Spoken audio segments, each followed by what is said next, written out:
and welcome to Bam Weekly. That's Boris and Matt Weekly, the show where we chat about some sports, the show where we chat about some entertainment, and then we bring it all together to chat some sports entertainment.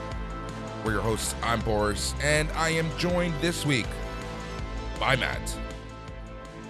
Bonjour. How's everybody doing out there? We hope you're doing well.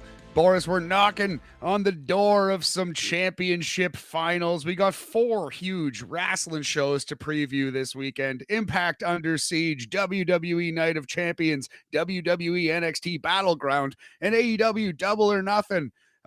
Also, we have lives and there's TV and movies and music and such. How are you doing, big homie? I'm doing fantastic. Honestly, this is first off, I think this is the longest it's been since you and I have done a podcast together. It's been 2 weeks.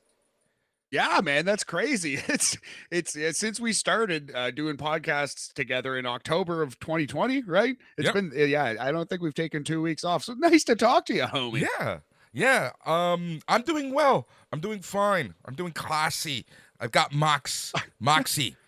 What's going on? Everything is busy. Life is busy, but life is good. More importantly, man, how are you? How was up north, the great white north of Canada? Oh, it was nice. Yeah, we went back home to see the fam for the May long weekend. Usually we because we just rent a cottage from a family that we know. We just kind of go up there, but usually they like to go up for May long, but they didn't this weekend, and we were all kind of free. So we're like, hey, let's just have a family May long weekend. It was a lot of fun. Definitely needed. Good to see everyone. And my sister's getting married in August, so I gotta go back out this summer. But yeah, no, it was nice to just kind of head out a random weekend. Very, very good. Lots of cool, cool dips in the frozen water, but such is life, man. It'll definitely be a lot warmer when I go up in the summer, but they say it's good for you, right? A cold water dip. Yeah. No, I know exactly what that means. That's beautiful. That is beautiful. I swear I wasn't doing anything sexual there. I just actually physically dipped my human body into Lake Huron. Anyway. I don't even know what to say right now. You want to talk about some sports, buddy? We could, man. Let's talk about some sports. Let's catch up on some sports. It's been a while. Number one, I have to ask you, since we didn't talk at all about this NBA draft, how did you feel about the outcome? Yes. So I was really hoping the 1% chance that the Raptors would get Wemby, obviously, but if it's not going to be the Raptors, might as well be the San Antonio Spurs. They won the NBA draft lottery. They are going to select Victor Wembanyama. That's dope. I'm a big fan. Kind of part of me also was hoping he would go to Charlotte just to see if he could counteract Michael Jordan's 20 years of futility as an owner. But no, the Spurs are the right place for him. I think he's hopefully going to bring them back to prominence. Yep. That's kind of what I'm hoping, right? The Spurs, man. Is it just me, or do the Spurs every 5 to 10 years just get this lucky draft pick number 1, and they just pick gold?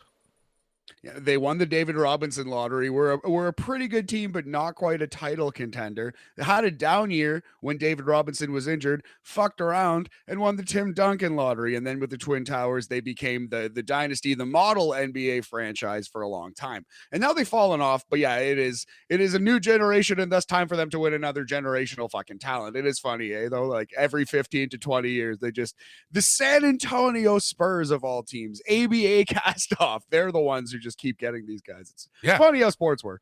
It is funny how sports work. I'm hearing some crackling on your side. I'm going to try to fix that as we talk, but we'll figure that out if it's my side, your side, both of our sides. I don't know. Man, my computer is also doing shit tons of processing all at the same time. So it could be me, could be you, could be both of us. But the listeners don't care. But you know what the listeners do care about? That we are going into finals season. Yeah, dog. So the Denver Nuggets, let's stick with the NBA. They have already made the finals, punched their ticket, beat the Timberwolves in round 1, beat the Suns in round 2, swept the Lakers in the Western Conference final. And now Denver awaits the winner of Boston or Miami. So Miami is the 8th seed.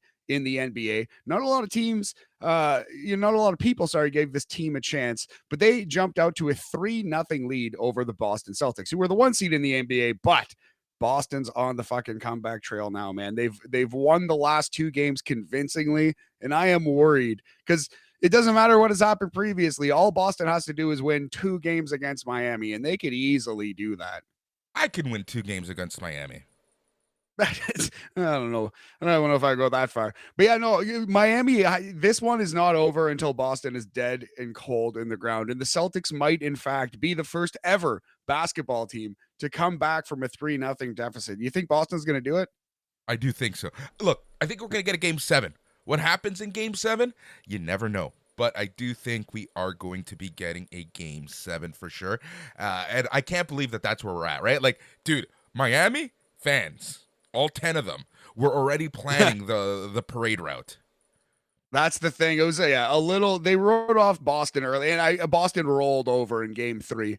But man, here we go. Like, if they make it to game 7, Jason Tatum holds the record for most points by an individual in a game 7 already established in this playoffs. So, man, I would be very worried. I would be quite worried if I was a Miami Heat fan. Game 6 is in Miami Saturday night. That is, I believe, the 27th of May. That game is going to be fucking very, like, that's the series right there. If Miami loses at home on Saturday, I think they're in deep trouble. I think they're fucked. Some would say they're in deep shit at that point. Some would say the Heat would be on. And they would be under siege. Oh, yes. Well, let's put a little pin in the under siege, but yeah, that's NBA talk. Denver Nuggets are probably going to play Boston. God damn it. But let's go Miami. You still have the lead. Just got to win one Saturday at home. Do it then. In the NHL, we also have Miami, and they're in the finals already. The Florida Panthers, stationed out of, what is it actually, like St. Petersburg? Where do the Panthers play? Something like that. Yeah. Oh, look that up quick. But yeah, the Florida Panthers have made the Stanley Cup final. I would say the 3 playoff MVPs, the Conn Smythe Trophy candidates right now, 2 of them play for the Panthers, Matthew Tkachuk and goalie Sergei Bobrovsky. And also you mix in probably Jack Eichel on the Golden Knights, and those are your playoff MVPs. The Panthers, man, holy fuck, they're hot. No, it's crazy, man. And this is the thing. And this is where I like to make fun of the Leafs as much as any other person. But, hindsight is 2020. The team that the Leafs faced was borderline unstoppable.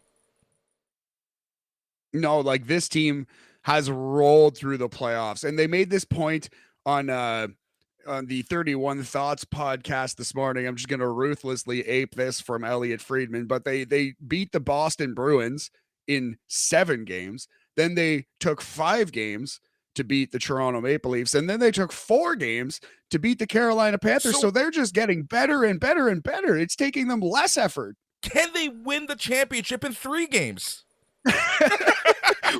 Will they be able to win all 4 games in 1 game? Actually, that would be a fun rule in the NHL. If it goes to triple overtime, you actually get 2 playoff wins in the series. Dude, after that game 1 of Florida and what's their face?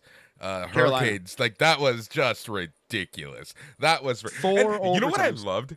The amount of people saying, "This is when we need a shootout." Get out of here. Take that garbage elsewhere. No, yeah, that was the 6th longest game in the history of hockey to start. And that's devastating. That's a tough loss for the Carolina Hurricanes. But yes, Florida Panthers, who I believe play in Sunrise, Florida. They are already in the finals. And yeah, they await the winner of Dallas, the Dallas Stars, or the Las Vegas Golden Knights. The Vegas Golden Knights up 3-1. And yeah, they look like poised, man. They look like they're ready to do it, make the final again for the 2nd time in their short but illustrious history. Yep. Man, good for them. Here's the thing. And I don't know if you heard the show last week when I went solo, when I was ditched in the 11th hour. But I love it. I do miss you, man. But, it's... I understand the hate, and I understand why Gary Bettman's a piece of shit, but you cannot deny the fact that having new markets in the finals is ultimately could be good for the league at the end of the day. Could be. Well, they actually got to draw some fans in, and they actually have to. Someone has to watch it on TV for it actually to matter. But I mean, someone will. Somebody out there will, and they will win some new fans over. I'm sure kids in Florida have played a lot more hockey because the Panthers and previously Lightning have been so good. And yeah, I mean, you can't if you're actually watching the on ice product, it's been a very good playoff, and you can't hate on the Panthers. You have to play the games, and they're outplaying everyone. It's the old cliche of the hot goalie, and Matthew Tkachuk is playing like Mario fucking Lemieux, and they It really deserve is. it. They deserve to be there. So I'm cheering for the Cats, man. Same. Buy me a Scott Mellenby jersey. Let's go.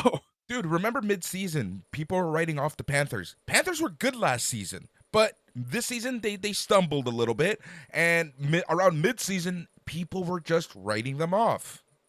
It's true, man. Well, they won the President's Trophy last year. They were the best in the regular season. To me, this shows a couple things because they made a huge trade. They traded Huberdeau and like all these pieces, and they brought in Matthew Tkachuk.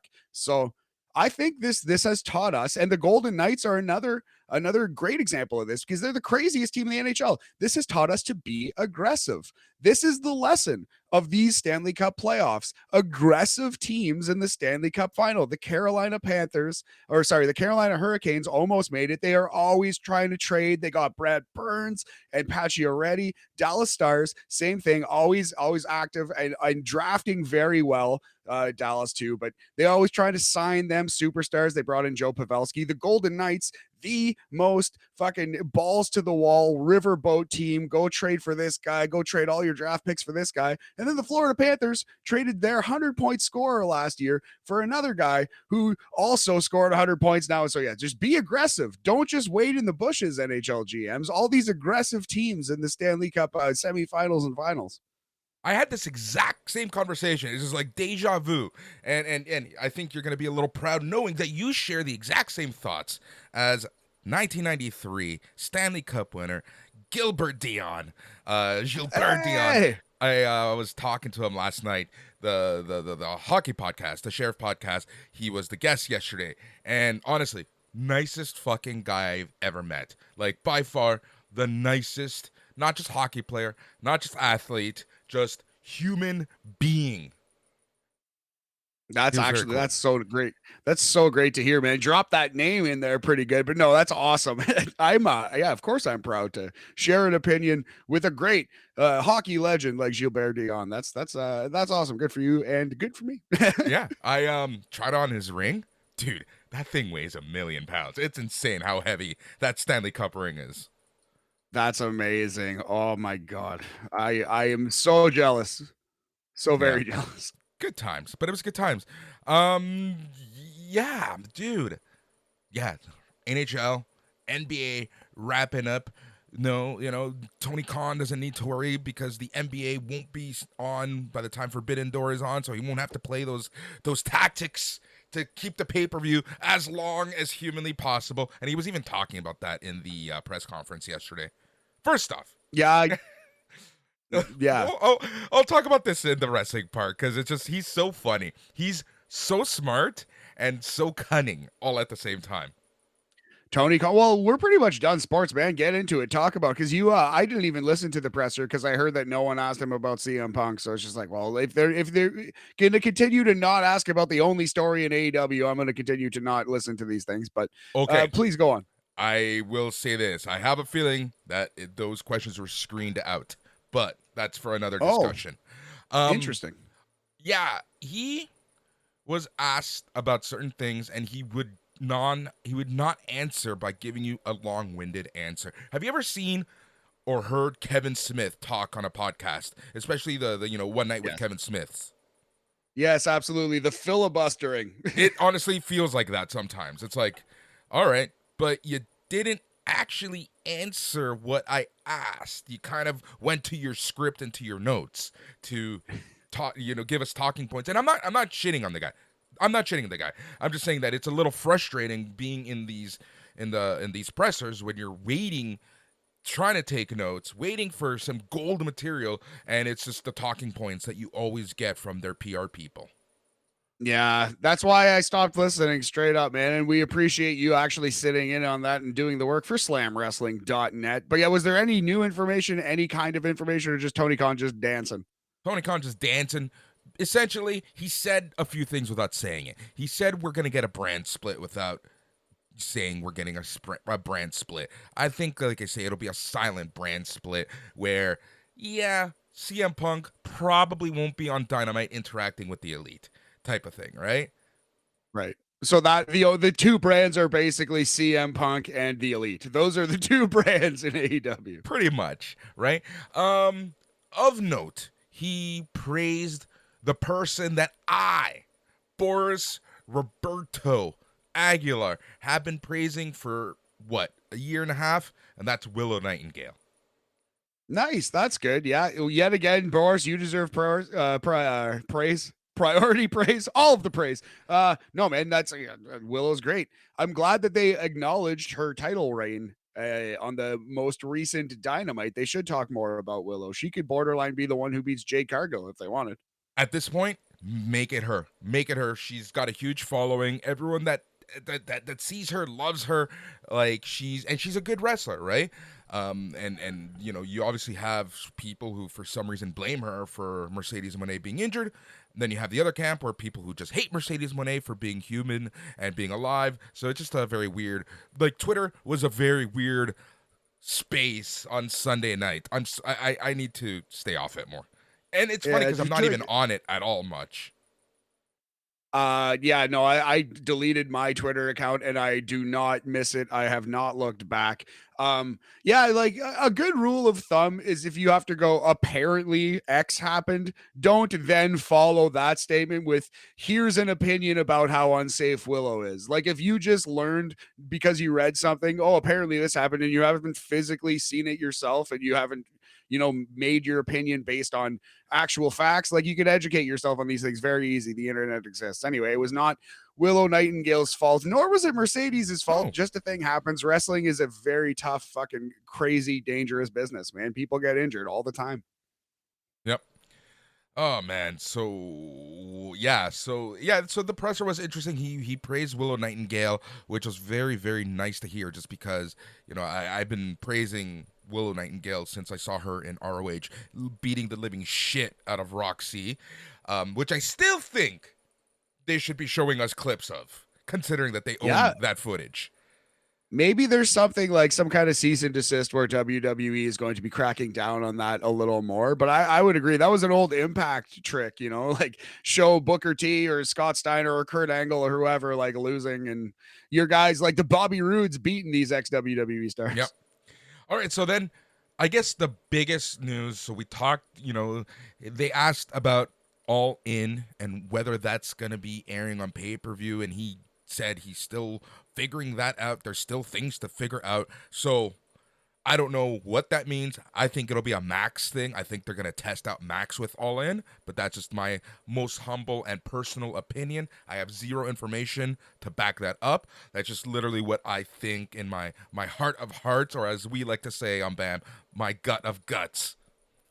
Yes, love it, brother. I mean, it makes the most sense. That's definitely the clubhouse leader. You know what I mean? That would be like it just if you're throwing a dart, that's the big old bullseye in the center. That to me makes the most sense. We will see. Yep. Maybe Max, they won't work it out in time and he'll just throw it on pay-per-view. Yep. The other and the reason why it leads me to say that is because he talked about his partnership with WB Discovery.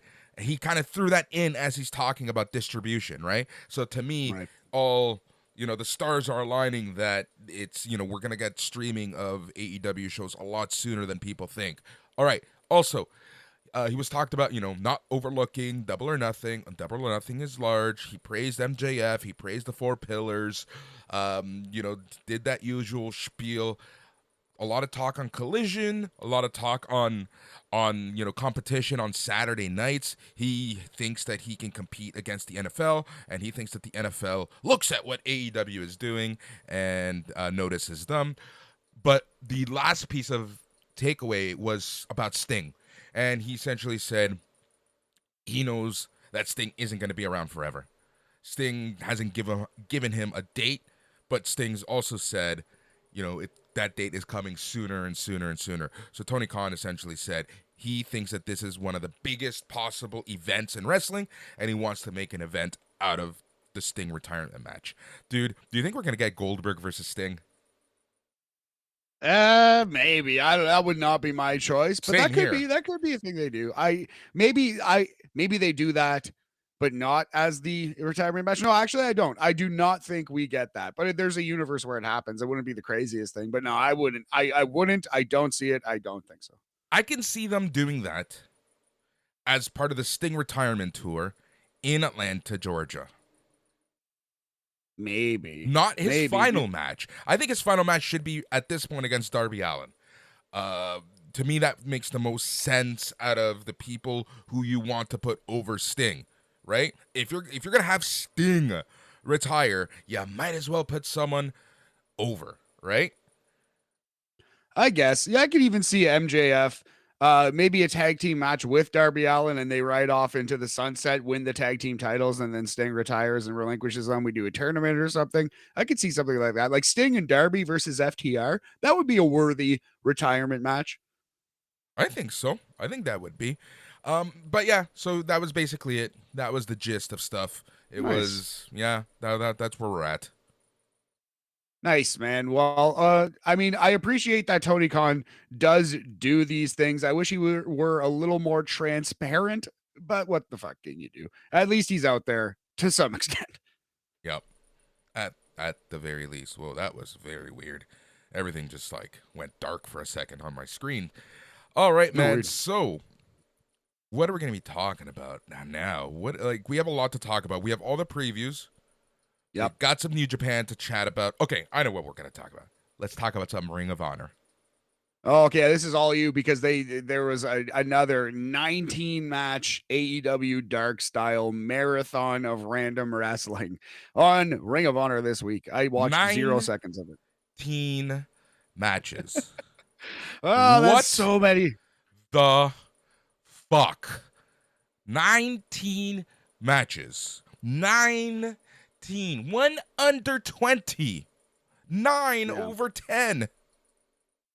So I mean, obviously the first response that comes to your head is just, and I'm not saying this to you, but it's just like to the fans complaining about the length. Well, then just don't watch it. And sadly, that's what's happening. Nobody's watching these things. Literally, that's literally what's happening, my friend.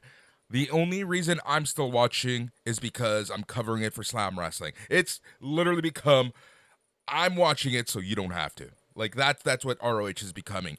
And what gets to me, and let me once again for a third or fourth week straight read word for word verbatim from my Slam Wrestling review, which you can find on slamwrestling.net. This show had 19 matches and clocked in at over 2 hours. This is no different than Dark, and while it may showcase new talent, I can't say anything sticks with me. I will say this every week until it changes, but if this show were 1 hour, or if we only got forward progressing stories, this show would be great. Buried in the ever-ending matches is some good matches and story, but this is too much.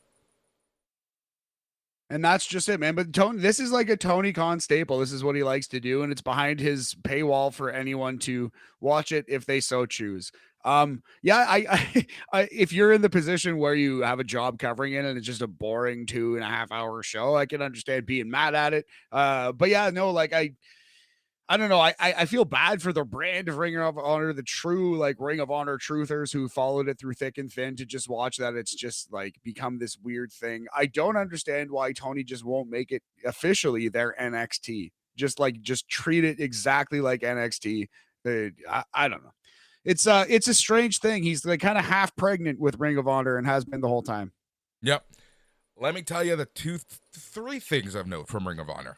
Number 1, Stu Grayson fought with the Righteous, and the Dark Order was not too happy about that. So they're still teasing that Stu Grayson leaving the Dark Order stuff. Number 2, Athena and Kiera Hogan are going to face each other for the ROH Women's title next week. Number 3, we had a fun main event. of your TV champions, Samoa Joe and Zack Sabre Jr. versus Christopher Daniels and Matt Sydal. If Sydal and Daniels wins, Sydal gets a title shot against Zack Sabre Jr. Here's the fun part. Christopher Daniels essentially costs Sydal the match. Oh, little twist. Heel turn by Daniels in our Ring of H. Yep. So Joe and Zach won this match. Everyone does the code of honor. It was a very good match, very fun match. Dude, Joe had this promo earlier in the night where he essentially said, "I got your back the same way I have all of my tag team partners back." Nice. That's a fun little line there because Samoa Joe destroys all of his tag team partners in record fashion pretty quickly. Yep. So that was that. That was Ring of Honor in a nutshell. Don't want to talk Cool, some yeah. New Japan? Sweet. Yeah, Ring of Honor sounds boring as fuck. Let's do it. New Japan Pro Wrestling. Let me quickly talk about Resurgence. Resurgence last Sunday from Long Beach, California /LA. Fun show. Very fun show. I was not looking forward to this outside of the women's mini tournament for the women's strong title. But this was a fun as fuck show. I really did enjoy this. Cool. Yeah, I'm gonna get straight to stuff. Mercedes Moné versus Stephanie of Queer. That match was so freaking good. I really like this. Mercedes Moné looked great, but the better match of the first two women's matches was Willow Nightingale versus Momo Kogo. Dude, this match was so much fun. Like, just the size discrepancy between the two was great, and they essentially told a Roxy versus Willow Nightingale story, and it was great. Nice, man. Absolutely. I would expect nothing less from young Willow. Momo Kogo was the opponent. Yep. Nice. I'm not familiar with her work so much. Same here. All right, the match that I was looking forward to the least and ended up actually being my match of the night was Juice Robinson versus Fred Rosser in a street fight. Yeah, I've seen a lot of gifs of this. Tony Storm hitting a stop sign related booty based attack onto Fred Rosser. Yeah, it seems like I'm gonna have to watch this match for our list at the end of the year. It seems like a banger. Yep. This was a lot of fun. I really enjoyed this. Juice Robinson ends up winning after a shit ton of interference from Tony Storm. We got Kyle Fletcher coming in and giving up the IWGP and the strong tag team titles. So that is that. Mark Davies is injured. So that's why they gave these titles up. And it hurt. It broke my heart right away. Obviously, I hate to see someone injured. But in the Boris selfish way, we're probably not going to get FTR versus Aussie Open 2 in Toronto. Yeah, I know.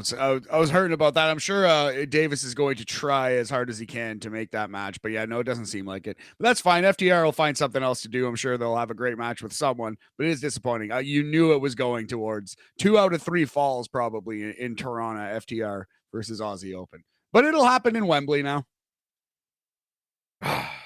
Lucky bastards. No. Kenta versus Hikuleo. Another match that I was okay, well, whatever. Hikuleo is turning out to be pretty good. I'm liking the work that he's doing.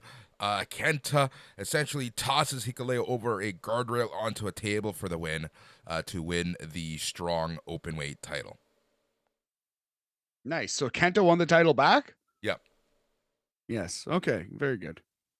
In a very weird match, which is like the way that New Japan books their people versus AEW books their people. Yeah, Jon Moxley, Wheeler Yuta, and Shota Umino versus Rocky Romero, Tomohiro Ishii, and Okada.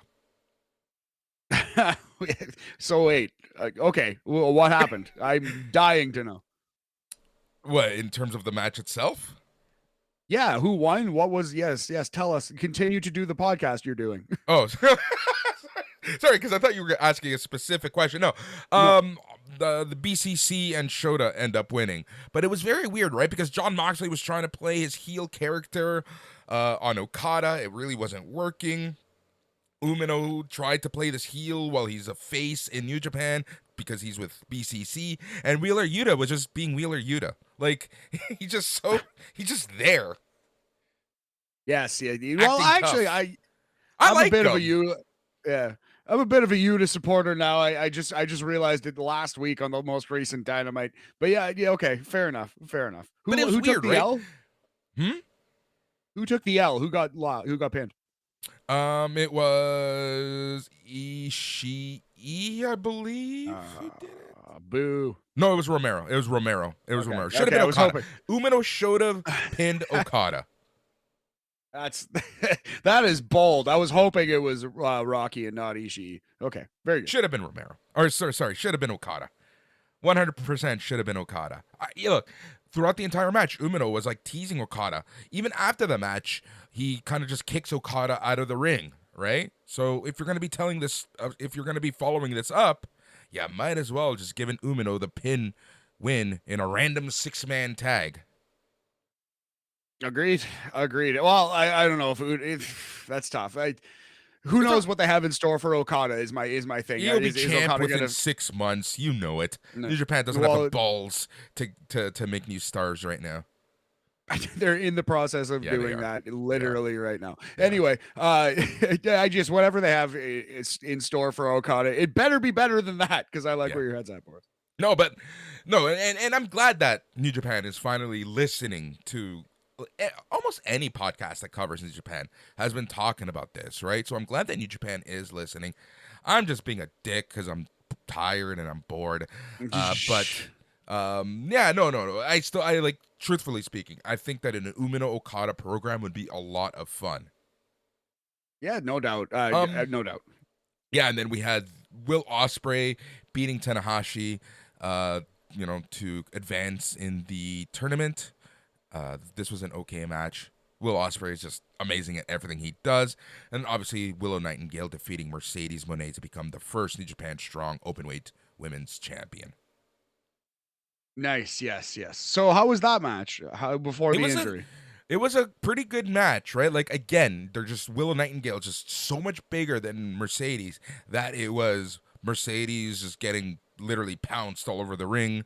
And Mercedes was making her comeback, and that's when she tripped off the top rope onto the outside. Yeah, dang. Well, hopefully she heals up soon. And yeah, her loss, sadly, is of course Willow Nightingale's gain. And let's spin it into a positive and push Willow now. Yep. Agreed. Push her now. Push Sweet. her to the moon. All right, so that push her down, son. That is New Japan Pro Wrestling Resurgence. Let's quickly talk at the best of the Super Juniors because the finals are set. It is big going spoilers to be, if you don't know. Yeah, it's going to be Titan versus Mr. Wato. Not what you would expect when you saw the Final Four. Speedball Mike Bailey versus Master Wato and El Desperado versus Teton.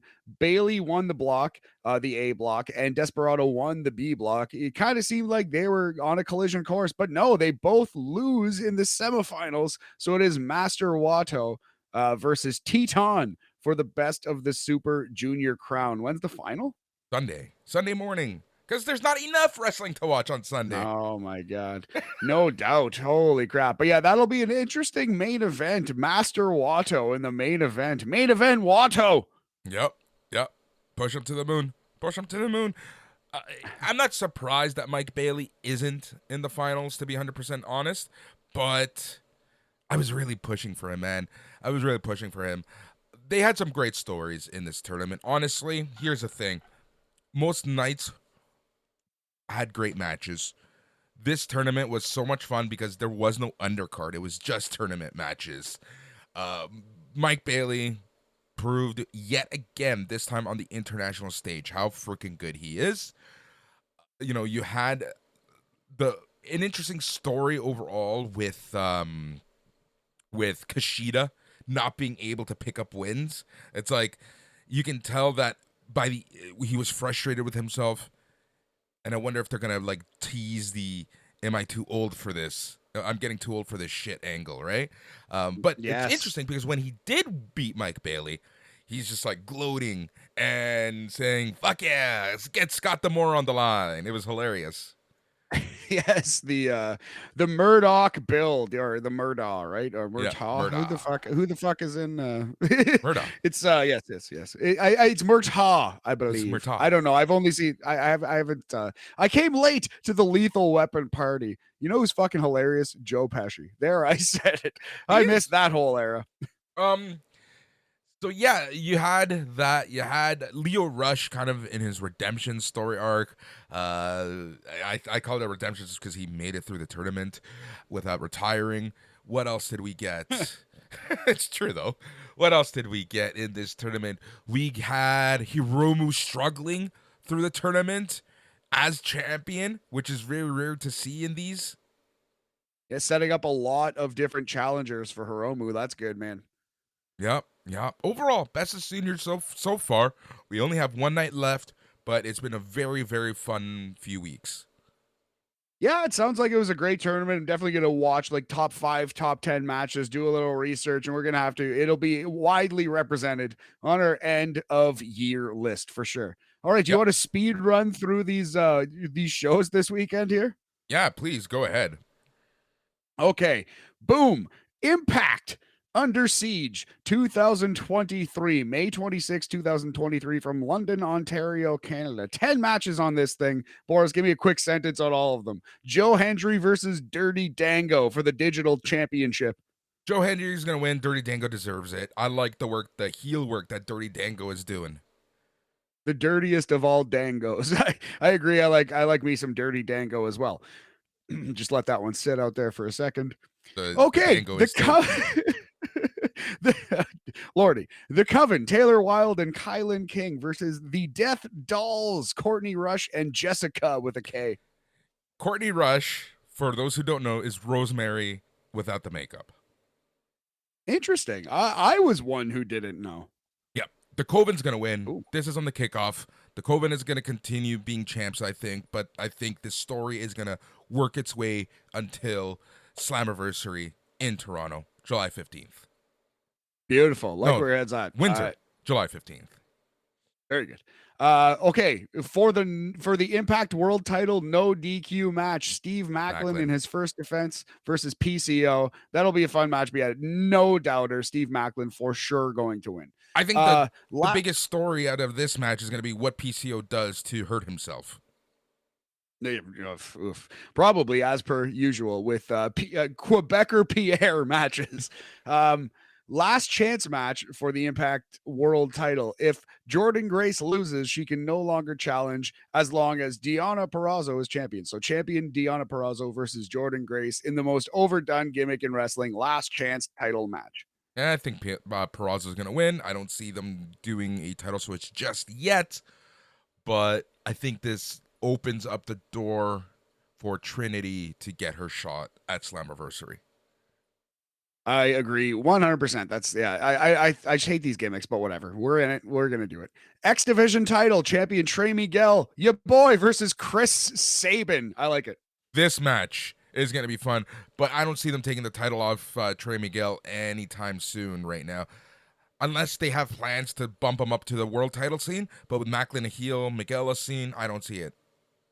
No, not yet. I think Trey Miguel will win that match, and I think he's going to go against Jonathan Gresham, who will win, in my opinion, the 6-man #1 contender match. Oh, wait, sorry. This is for the Impact World title. My bad. Never mind. I still think Jonathan Gresham is going to win this. I think he's going to be the next challenger for Steve Macklin. Sorry, not Trey Miguel. But yes, so this is for the world title #1 contendership, 6-way match. Alex Shelley, Eddie Edwards, Frankie Kazarian, Yuya Uemura, Moose, and my pick, Jonathan Gresham.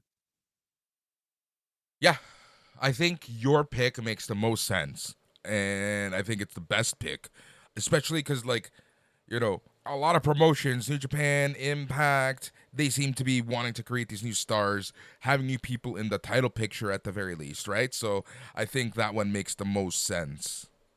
Yeah, and as a former longtime Ring of Honor champion, number 10 in the PWI 500, Boris. You took my joke. Well, it's a nice win for Steve Macklin. So I think he's a guy who Impact could stand to push, but also will have no problem beating. So that's going to happen for sure.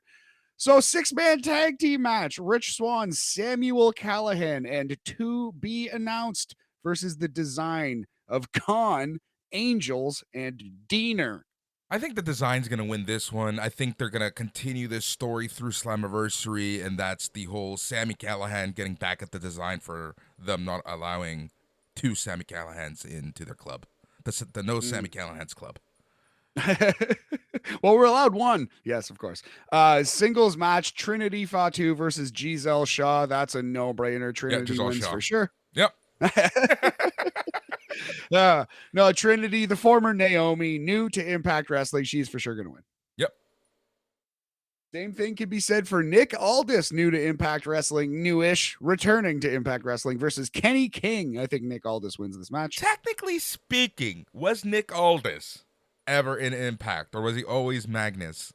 I think you're right. Technically, Nick Aldis has not been, but his previous character Magnus, a long run in Impact, so he's no stranger. But yeah, this guy, this version of this guy is a rookie. So another bit of rookies here, another group of rookies. Subculture, former of NXT UK, Mark Andrews, Flash Morgan Webster, and their charge Danny Luna versus Impact Tag Team Champions ABC.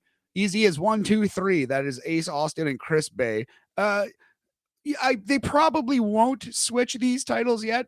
This is the rookie match that won't result in the big upset, but I wouldn't shock me.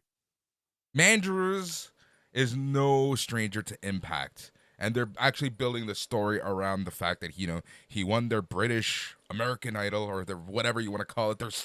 They're tough enough, and he was in Impact to start, yada yada yada. And I think that Subculture is gonna have a good Impact run, but I don't see them winning tonight. Nah, agreed wholeheartedly there, big homie. So yes, that is Impact Under Siege tonight. That is May 26th, 2023. By the time you hear this, it might already be happening, might already be over. Yeah. Considering it's not a 20-hour show or a 19-match show. By God. So bitter. Okay. So bitter. Saturday afternoon, WWE Night of Champions from Saudi Arabia. Yes. Boris. Yes, Olay. sir. Let's start. Let us Olay. The tournament final for the Raw World Heavyweight title, the new World Championship on Raw. Seth Rollins versus AJ Styles. It's got to be Seth. I think it's going to be AJ. I don't know. Something tells me AJ is going to win, especially if Seth needs to take time off to film Captain America. Yeah, that's a good point. But yeah, no, I think Seth will hold it. I think they'll be able to figure out a situation where he works Raw, maybe doesn't do house shows. Who knows? Yep. Cody Rhodes, one-armed man versus Brock Lesnar. Brock, 2-armed bandit, will take out Cody to set up the trilogy in some form of a very violent match. Bull rope, perhaps, maybe steel cage. Agreed wholeheartedly, buddy. Brock Lesnar to win that one. Tag team match for the undisputed tag team championship of World Wrestling Entertainment. Your champs, Kevin Owens and Sami Zayn versus the Bloodline, Roman Reigns and Solo Sikoa. I don't care how we get here, as long as we get to DIY versus Zayn and Owens at SummerSlam. I don't care. Interesting. That's SummerSlam that soon? Maybe. Okay, yeah. I think Sammy's going to pin Solo. Yeah, I think so. Cool. Yep. Reigns ain't taking a pin. Let's just say that against these two. No chance. WWE Intercontinental title, Gunther versus Mustafa Ali. A huge part of me thinks that Gunther is just going to steamroll this poor kid. But there's this very small part of me that thinks that somehow Ali will win and Gunther is going to challenge whomever is the World Heavyweight Champ. It could happen. It very well could, but I don't think they're taking the belt off Gunther until he beats the Honky Tonk Man. I think Gunther is going to beat Mustafa Ali for sure. It will be a good WWE's obsession with just breaking all these records right now. I don't know. They're doing it too much. It's meaningless because everyone's about to break a record. Maybe Gunther will be the guy who actually doesn't do it. But I don't know. I think they're killing that gimmick. They're doing it too much. On paper, it's a great idea, but you just can't do it with everyone all at once. That makes no sense. But yeah, it'll be a competitive match. Gunther will beat Mustafa Ali. Yep. Cool. Bianca Belair versus Asuka for the Raw Women's title. Yeah, I could see them doing a switch. I think it's time for the switch. She's the longest running, held it more than a year. I think that this is time for Asuka to get it, and I think that the seeds will be planted for the Street Profits and Bianca to go heel. Yeah, I agree full-heartedly. Bianca's going heel at some point in her career. Why not now? Yep. Rhea Ripley versus Natalya. Rhea Ripley will steamroll that hoe next.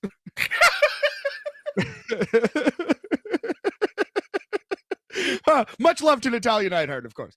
Yeah. Yep. I agree that it won't. It'll be yeah. I don't know what to say. A steam-rolling Boris it will be. And yeah, the final match on the show is Becky versus Trish. So 3 women's matches in Saudi Arabia. Progress. Yeah, sure. I'm going to give Trish the win on this one because this feud ain't ending anytime soon. Agreed. Heel wins the first go. Trish wins due to fuckery. Yep, to Lita. I can see Lita getting involved.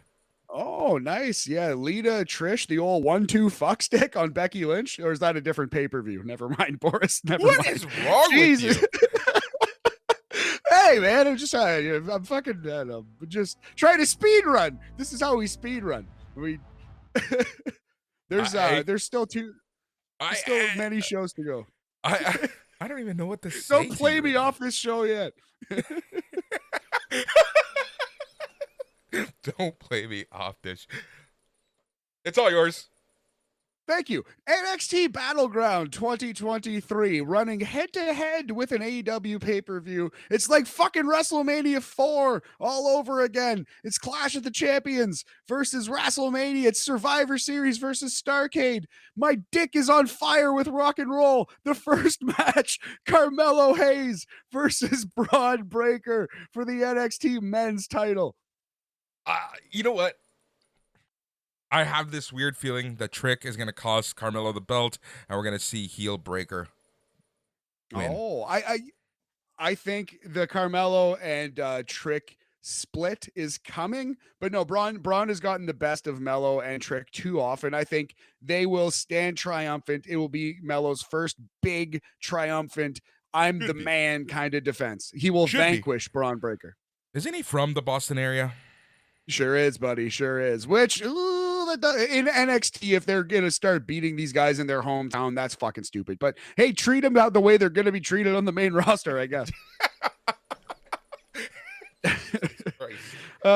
Tournament final for the vacant NXT women's title, Lyra versus Tiffany Stratton. I love Lyra Valkyria. She is an excellent wrestler and an even better bird, but Tiffany Stratton is definitely the champion. She is the woman here. She is the star of this division. I can't with you right now. I can't. I'm feeling hot. Just go. Just keep going. This is yours. Own it. Noam Dar versus Dragon Lee. Is Noam going to lose his baby? Our boy, the great Noam Dar versus Dragon Lee for the Heritage Cup. Is Dragon Lee going to actually win a match at some point? Nah, I think this is it. I think this is the one that he actually wins. He beats Noam Dar. I'm going to say he beats him 2-0 and just really stands out. Dragon Lee is the new British rounds style champion, the Heritage Cup champ. Will be fun. It'll be good. This is the match I'm looking forward to the most. Put a pin in that because I usually 9 times out of 10, if Noam Dar is on the card, I'm looking forward to him the most. But there is a match that I can't wait for. Triple threat: Wes Lee versus Tyler Bate versus Joe Gacy for the North American title. This isn't that, but this match is going to be a fucking banger too. Because Wesley and Tyler Bate are awesome, and Joe Gacy is really, really good in his own right. And as the third member of this triple threat, this could steal the show. Yeah. I think Wesley's going to keep the title, but we'll see. I don't know. We'll see. I think he's gonna lose it here. I'm not sure to who though, but I do think he's gonna lose it here. Maybe he's gonna lose it to Bate and kind of go heel. I don't know. We're gonna see. Haas fight for the tag team titles. If you like big slabs of meat running into each other at high speeds, it is Mark Coffey and the Wolf Gang versus Brutus Creed and Julius Creed for the tag team titles. That's just gonna be four bulls in a china shop. Yeah. Oh man, the amount of times we're gonna probably say, "I hope XYZ's not injured." It will be. We should count that on Monday when we do the aftercast. 100%, 1000%. Okay, here's the match that I think not only is going to steal this show, I think this could be better than anything on AEW Double or Nothing. This match is going to fucking rule. This is going to slap. It could be a match of the year contender. Last man standing, Dragunov versus Dijak. Oh, hook that to my veins. So here's the thing, like we've all seen Walter versus versus Dragunov, right? This is that style of match. This is Dragunov going up against someone who he can just launch himself and just throw caution to the wind on and just kick each other's ass. Donovan Dijak, not the strongest character. His strong suit is delivering in big matches. He's like really, really good in big matches. He's had awesome ones with Keith Lee. He's had awesome ones with Wesley. Ilya Dragunov is always a great wrestler, but he's had 5-star matches. He's had classic matches with weapons against Jordan Devlin. He can wrestle big guys as well as he does small. So yeah, man, this match, hook it to my veins. Dragunov versus Dijak. I'm so looking forward to that one.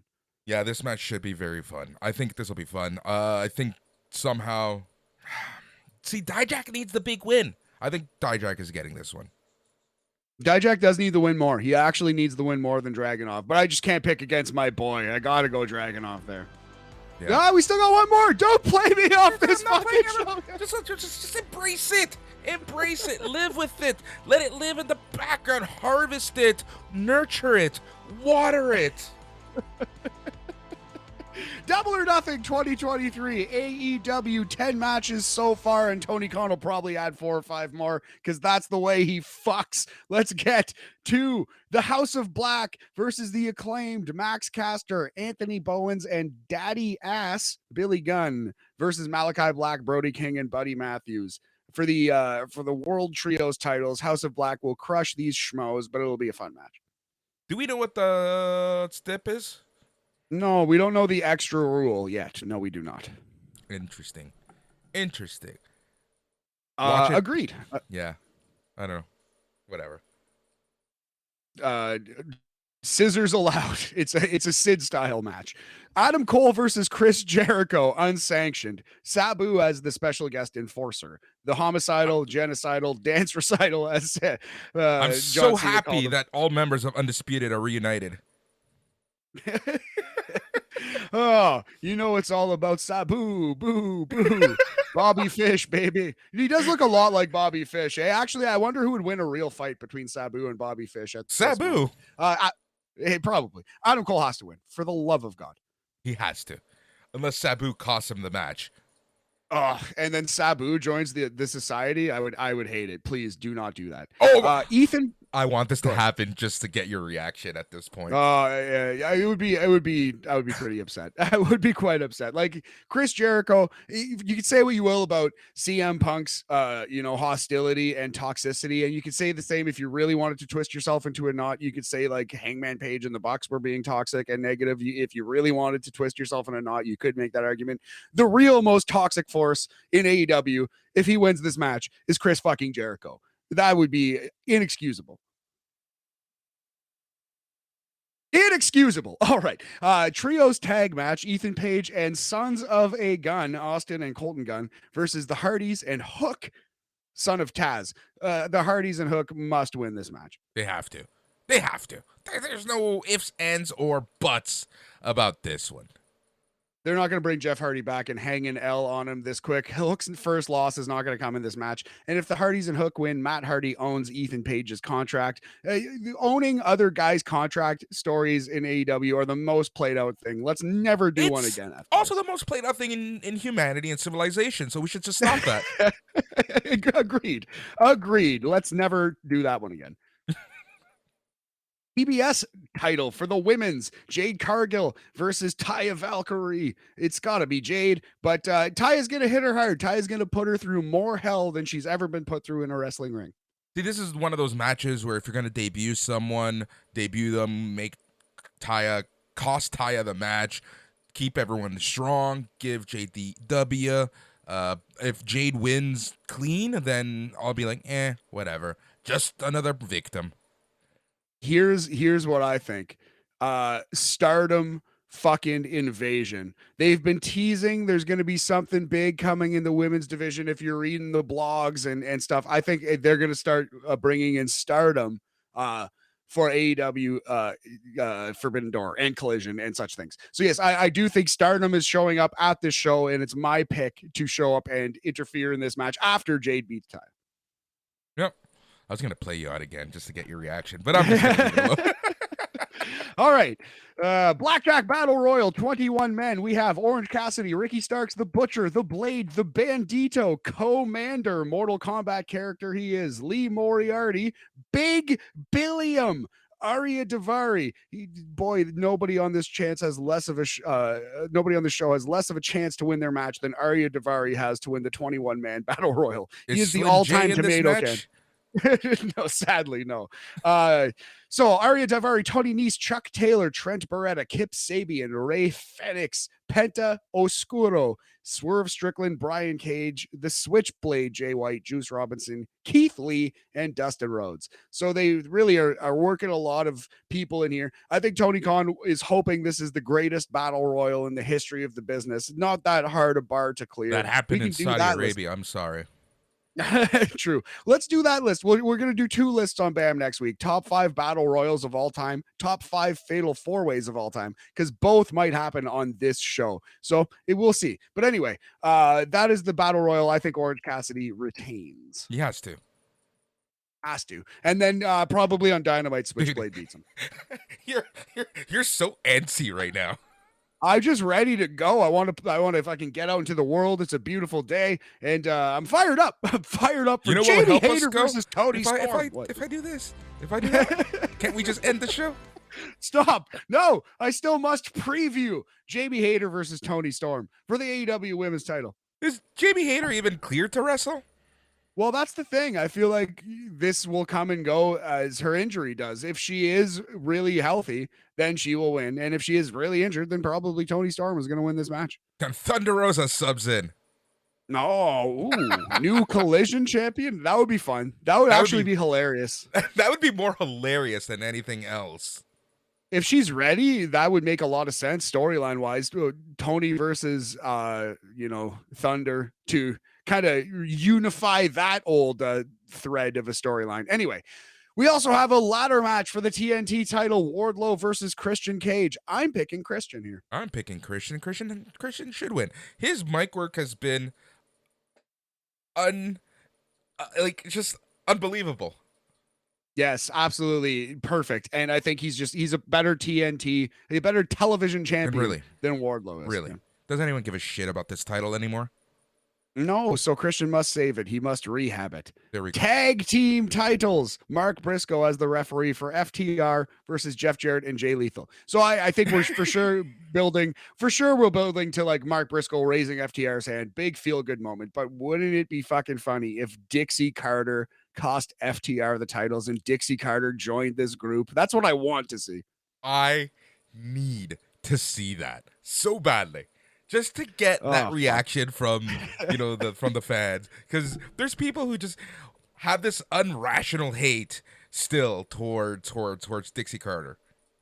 I mean, she's get it, but it's been so long.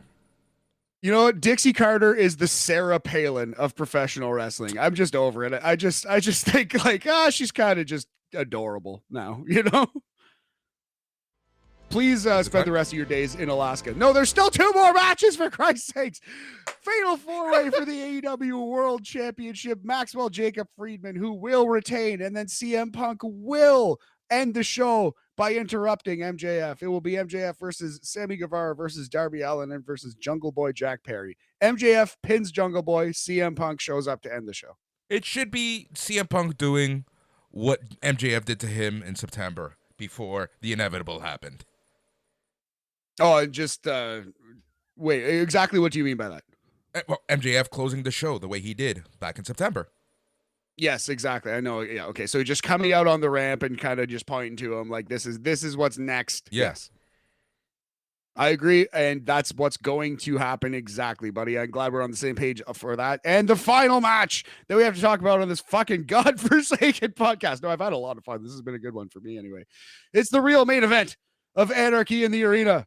Blackpool Combat Club versus Yine Elite. Who are you taking? Kenny Omega, Matt and Nick Jackson, and the Hangman, or Bryan Danielson, Jon Moxley, Claudio, and Wheeler? I think we're leading to blood and guts, so I'm going to go with the BCC on this one. Okay, good enough. I was thinking the Elite have been so beaten up and so patched together that they kind of have to win the first one. But I like where your head's at on that explanation. If we're building to a second, third, fourth huge brawl like this. Ticket sales for Collision. Oh, yeah, Collision. Yeah, it can't happen because brand split. Oh, yeah. Well, it could happen in Toronto. CM Punk works Dynamite that week. Sure. Oh, buddy, look at this. Look at this. The first Collision is in Chicago. It is June 17th. The next Dynamite, June 21st, is in Chicago. Really? Then, yes, it is. Then Collision is on Saturday. The next Collision, the second Collision, is in Toronto. So I think they'll just flip CM Punk and the Bucks on that one, and we might get Blood and Guts in Toronto on Collision. If they do Blood and Guts the night before Forbidden Door, that would be brilliant. I think they really that's such a great call. We might have just cracked Tony Khan's Rubik's Cube here. That's the official BAM prediction. And it's yours. You called it, but I am agreeing. Or is it a Chinese finger trap? It's a little bit of a Chinese finger trap prediction. We will see. But yeah, Collision, second episode, Blood and Guts in Toronto. And let's hope it happens because we might both be there. Yeah, probably will. Oh, I'll be there for sure. Can I play it now?